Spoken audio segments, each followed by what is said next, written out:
Ladies and gentlemen, the very word secrecy is repugnant in a free and open society, and we are, as a people, inherently and historically opposed to secret societies, to secret oaths, and to secret proceedings.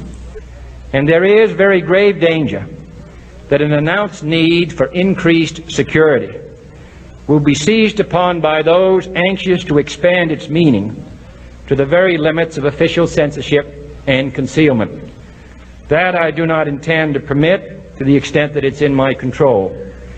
And no official of my administration, whether his rank is high or low, civilian or military, should interpret my words here tonight as an excuse to censor the news, to stifle dissent, to cover up our mistakes, or to withhold from the press and the public the facts they deserve to know.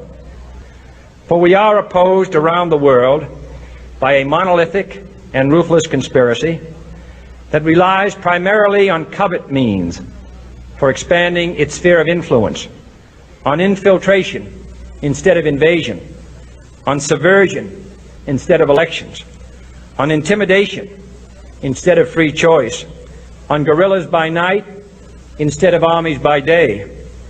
It is a system which has conscripted vast human and material resources into the building of a tightly knit, highly efficient machine that combines military, diplomatic, intelligence, economic, scientific, and political operations. Its preparations are concealed, not published. Its mistakes are buried, not headlined. Its dissenters are silenced, not praised. I am not asking your newspapers to support an administration, but I am asking your help in the tremendous task of informing and alerting the American people.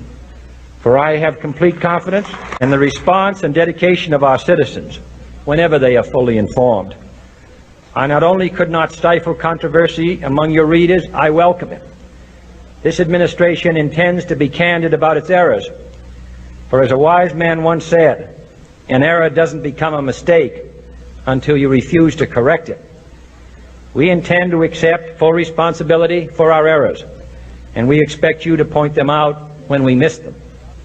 Without debate, without criticism, no administration and no country can succeed, and no republic can survive.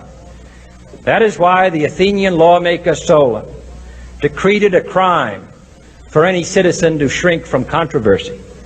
And that is why our press was protected by the First Amendment, the only business in America specifically protected by the Constitution, not primarily to amuse and entertain, not to emphasize the trivial and the sentimental, not to simply give the public what it wants, but to inform, to arouse, to reflect, to state our dangers and our opportunities, confident that with your help, man will be what he was born to be, free and independent.